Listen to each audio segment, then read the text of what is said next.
I'm Paula Storm. Thanks for joining me today on my YouTube channel.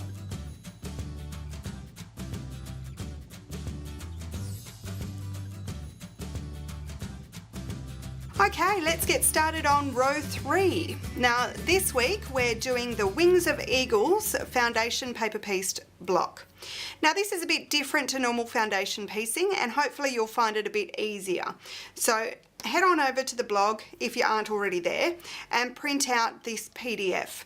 Now there's 2 PDFs this week. One is the actual written pattern and the other is this template page.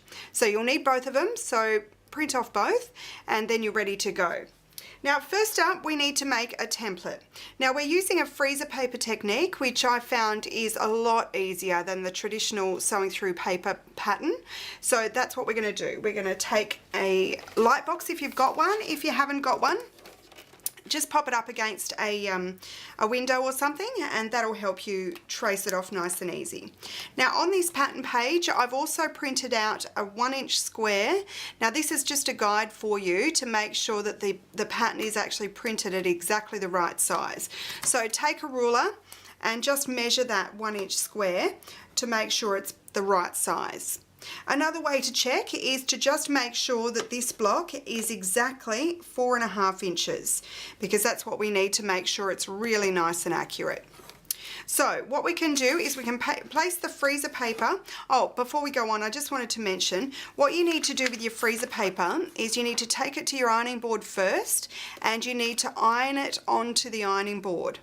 Now you want to make sure that this paper actually sticks to the ironing board and you want to pick up little bits of lint.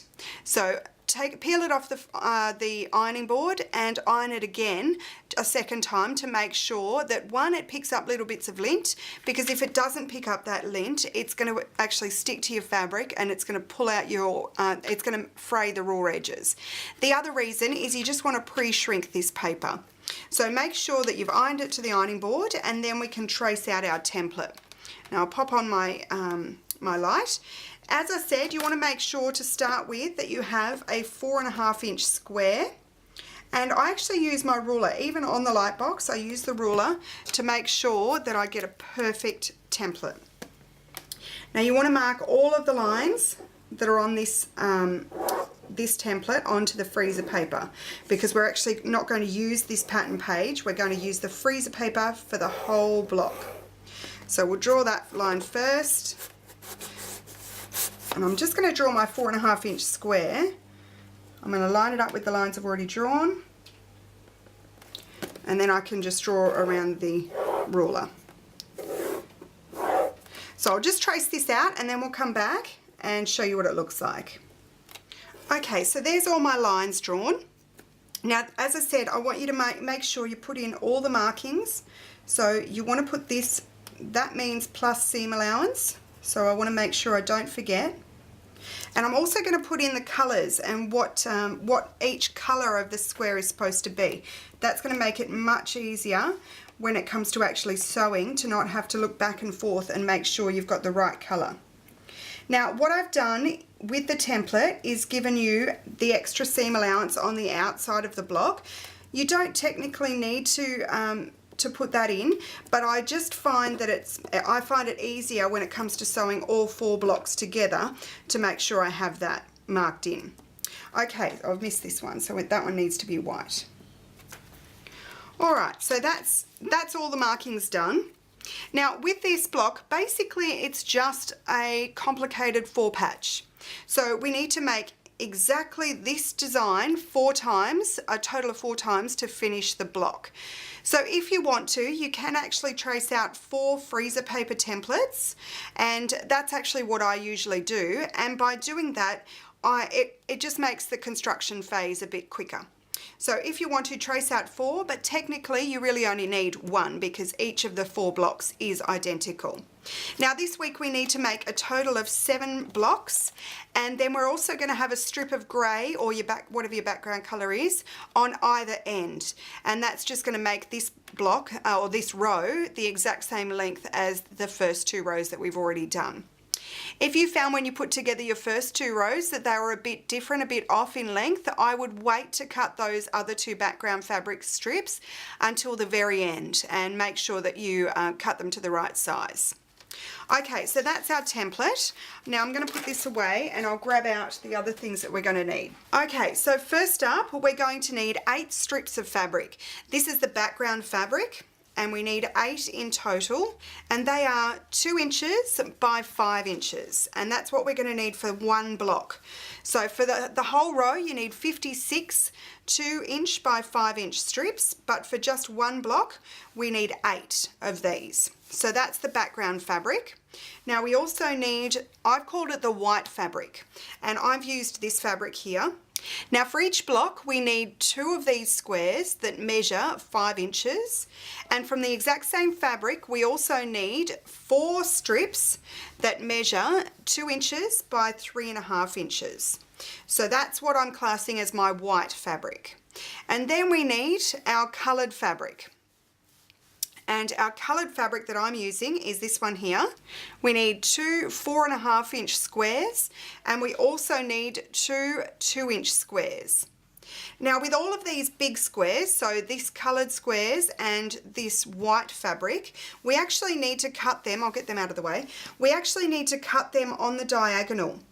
And we're doing that because we need actually triangles to complete this block. So just the same as you've done in previous weeks, I want you to take your squares, and don't worry too much because I have oversized these a little bit, but we just want to cut those in half on the diagonal because we need a total of 4 triangles for each block. So there's my 4 coloured fabric triangles, and then I'm also going to cut these ones in half on the diagonal as well. And please excuse the background noise here if you're hearing that. They're building a bridge across the street from my house, so it's a bit noisy here today. Okay, so we've got 4 triangles of that fabric. So we need a total, as I said, of 4 triangles of the white fabric. We need 4 strips of the white fabric. We need 4 triangles of our coloured fabric, and we need these 2, actually they're going to be cut in half as well on the diagonal, so we'll cut them. We need 4 triangles from the 2-inch squares. Okay, so there's those ones. And we have our 8 strips, the 2-inch by 5-inch strips of the coloured fabric. Now all of this is on this week's pattern, so print out the PDF and you'll find it much easier to get all these cut out. Okay, so per block, so we're now looking at our actual square. We need a total of 2 of our grey fabrics. We'll put the rest of them aside. We need 1 of our little white strips. We need 1 of our big triangles.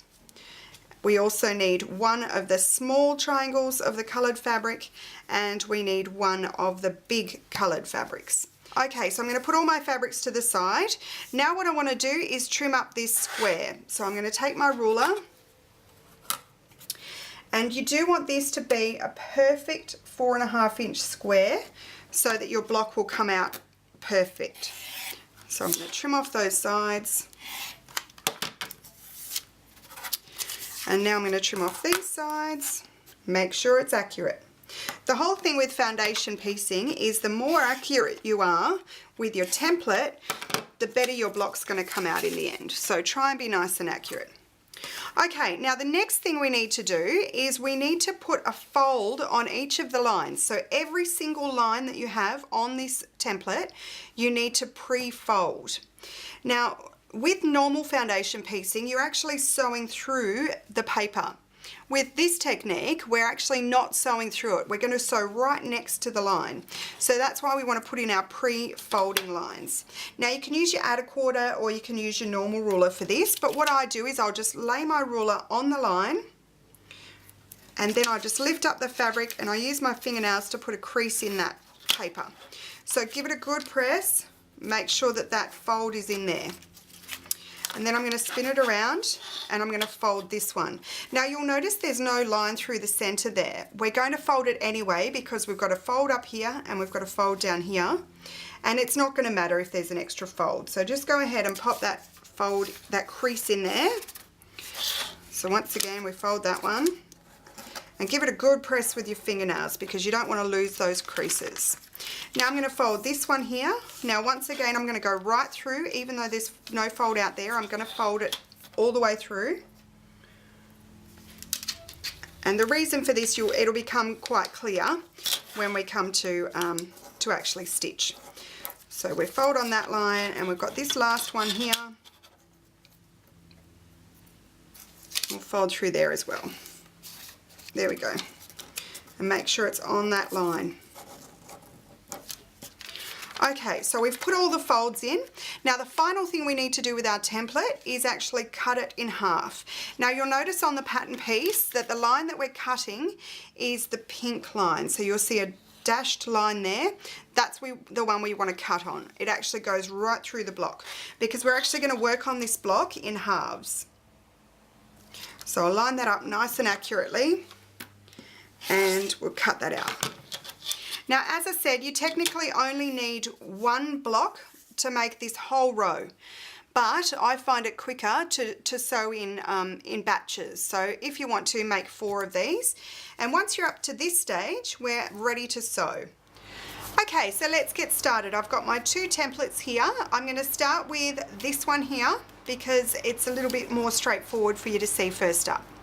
Now, we've got, for this piece, we need a grey rectangle, we need a white rectangle, and we need a coloured rectangle.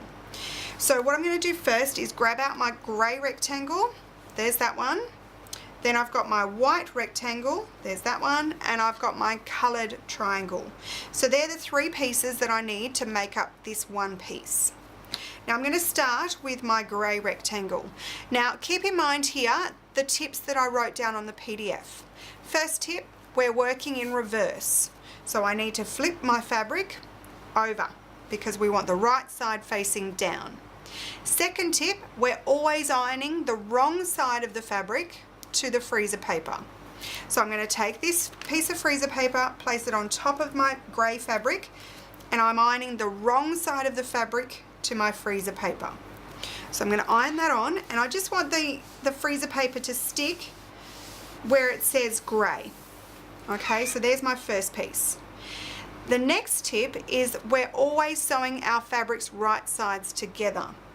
So what I want to do now is I want to fold this piece back because what I'm going to sew next is this white seam here. So I'm going to fold that back, and what I need to do is I need to trim that fabric along here to give myself a perfect 1/4 inch seam. So I'm going to lay my outer quarter on, I'm going to butt it up, and you can see there's a little groove in the ruler. So I'm going to butt it up right next to my template. So you can see underneath here I've got a perfect 1/4 inch. So I'm going to trim that off. That's scrap, so we'll throw that away. And this is what I'm left with here. So we've trimmed off our 1/4 inch seam. The next thing we need to do is, and the next tip on the PDF, is that we need to always sew your fabrics right sides together. So I'm going to take my next piece, because next up we're joining this white triangle here. We want to make sure that we put right sides together. So I've got my grey right sides down, and I've got my white right sides up. And I'm going to pop that on top. And so then all we need to do is sew that seam. And you want to sew right next to that, the freezer paper. So you want to get it butted up right next to there and sew your seam. You don't need to shorten your stitch length or anything like you do with traditional paper piecing or foundation piecing. With this technique, we just want to be right next to that groove. So I'm going to sew that seam.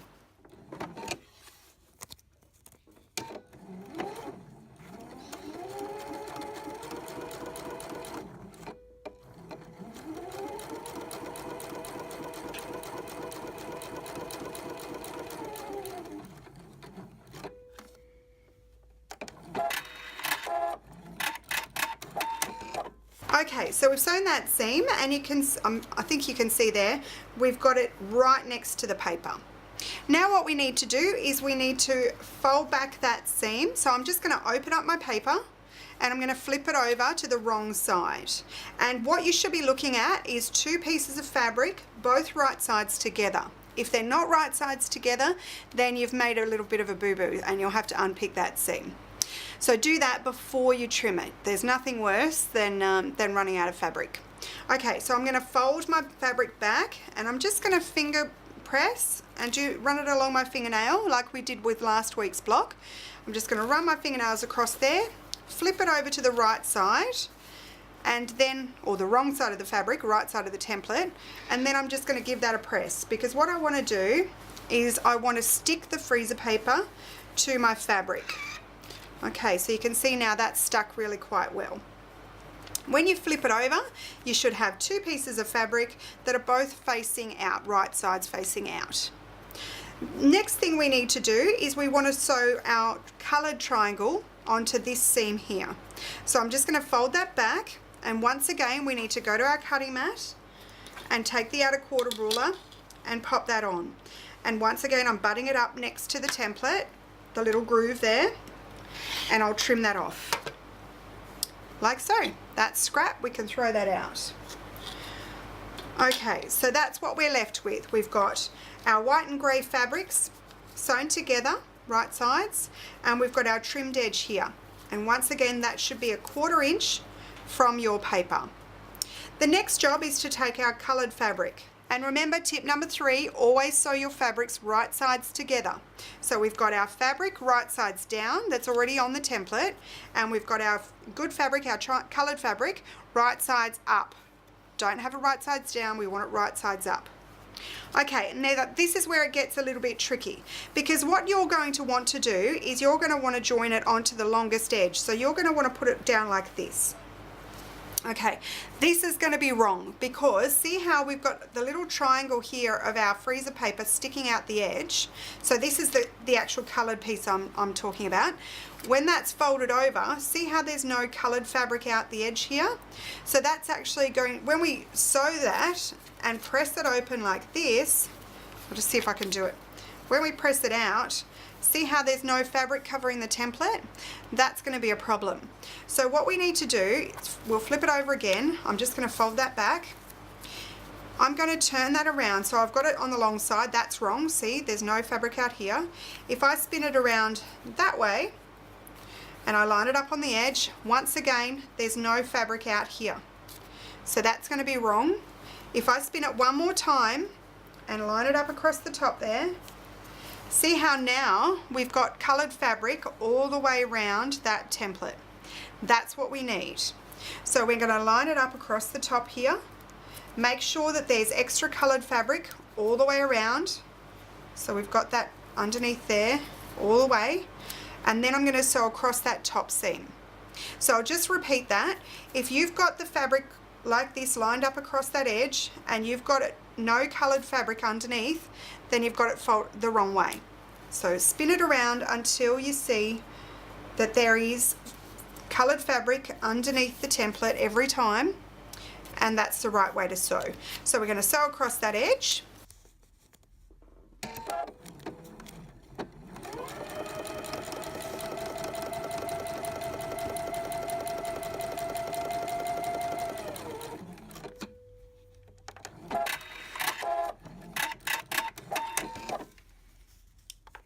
Once again, making sure that your stitching line is right next to the paper, not through the paper. And then what we'll do is fold back that paper, flip it over, and fold back our triangle fabric. Give it a finger press. Oops, I got a bit of thread caught in there. Finger press along here, and then we're going to flip it over to the paper side again. And what we're going to do now is just give it a press so it's stuck to the paper. Now, sometimes your freezer paper will come off like this. To put it back on, just make sure it's lined up with all of those seams. So I'm making sure it's lined up through there, and I'm making sure it's lined up through here. And when you press your freezer paper, it will only stick if you iron it from the paper side. So if you flip it over like this and press, like that, it's actually not going to stick to the freezer paper, so you must iron it from the paper side. I'm not sure why, the heat maybe just doesn't penetrate through the fabric properly. So we must iron it from the paper side and give it a press like that. Then what we need to do is we need to trim up the outside edges. Now you'll see on here, see how it says an arrow and it has plus seam allowance. That's one of the markings from the template. That means we must leave a good 1/4 inch seam along that outside edge for when we join these two halves together. So I'm going to trim that off. Again, that's scrap. And we've got our seam allowance here.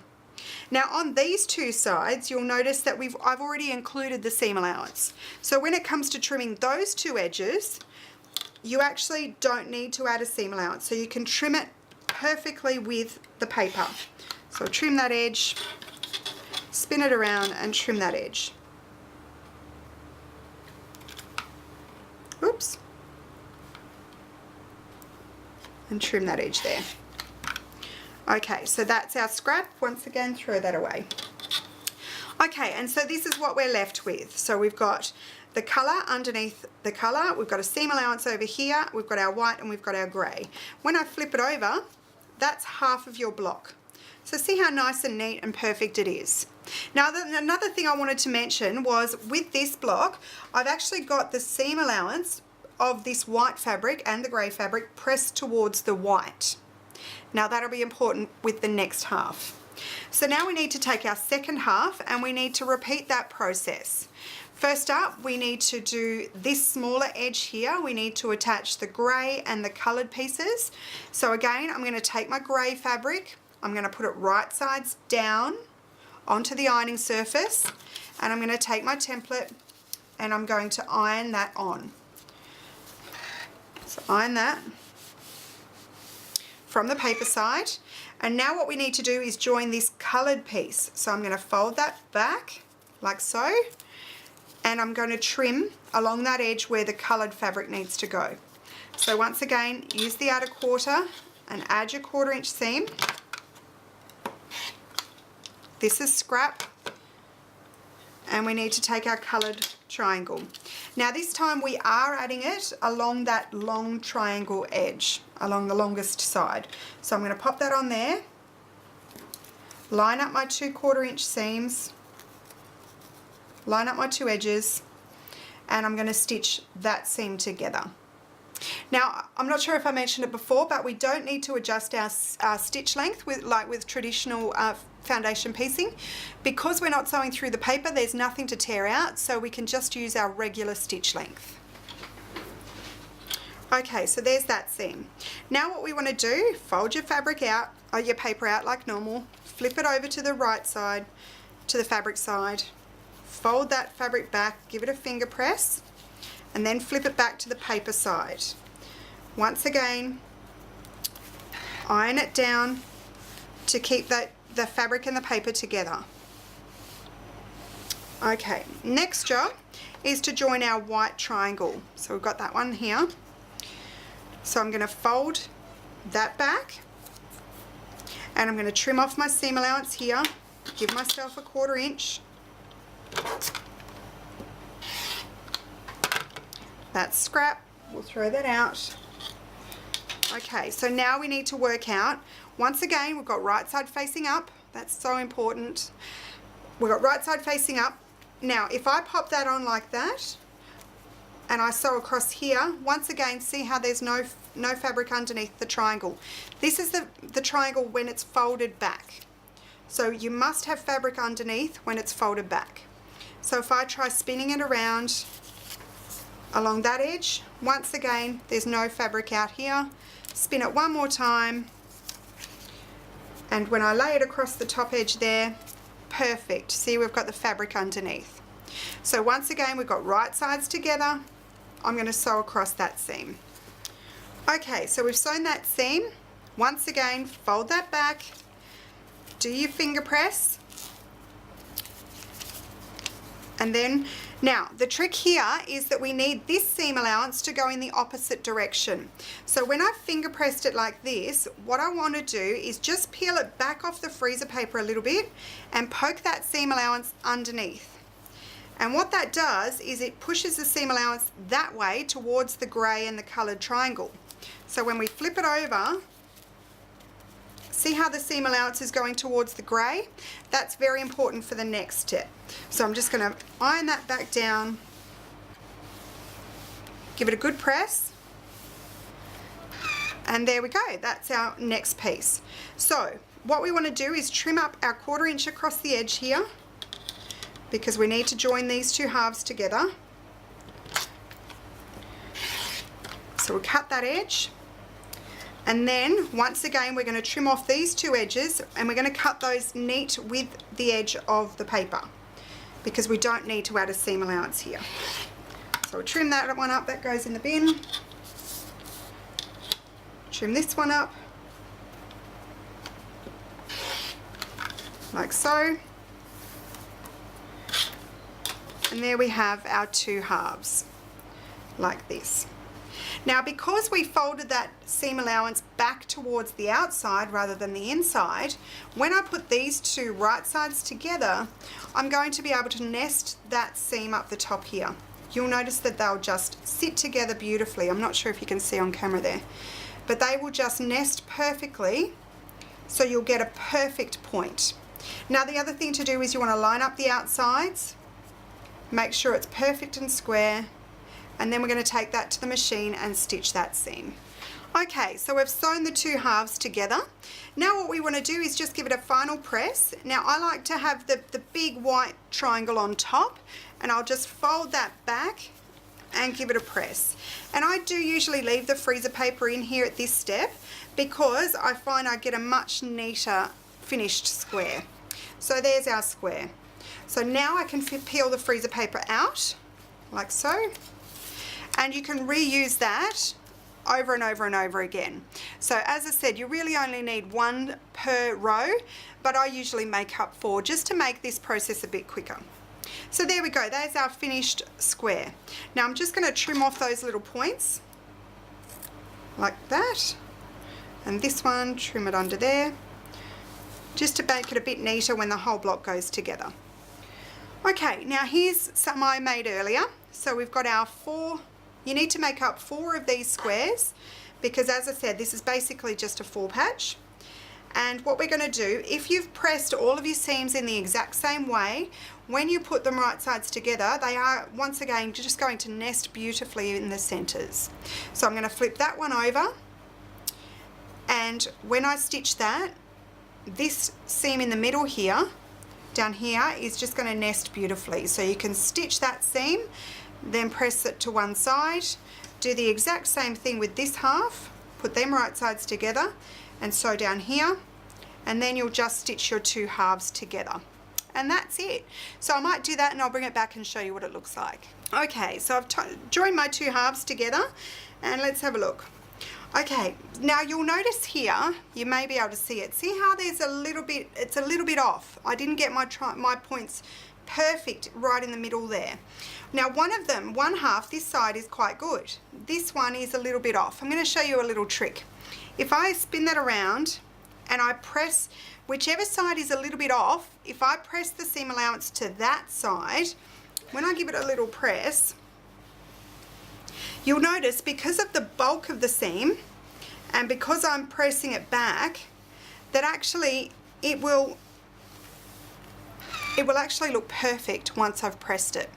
So that's a little trick. If you've got one side that's perfect and one side that's not, press the seam allowance to the side that's not perfect and it will actually appear to be right, just because all of that bulk needs to sit somewhere. So push it to the wrong side or the side that's wrong and you have a perfect block in the end. So there we go, that's the finished block for this week. This is the Wings of Eagles block. It's got another name, but I can't remember what it is. But anyway, that's the first one. You want to make a total of 7 of these blocks this week and then join them together. Now, as I mentioned, measure your first 2 rows and whatever size that is, you want to make this row exactly the same. So you might not want to cut your 2.5 by 8 inch strips to add on to the ends just yet. You want to leave it till you've made up your row and adjust it to fit your blocks. So there you go. I hope you've enjoyed this week's row, and I hope you enjoy making these blocks with the foundation paper piecing freezer paper technique. If you have any questions, of course, just head over to the Facebook page, and I drop in pretty much every day. So if you need a hand, don't be afraid to ask. I'll see you next week for a much easier row. So if you can get through this one, next week's going to be easy. I'll see you then.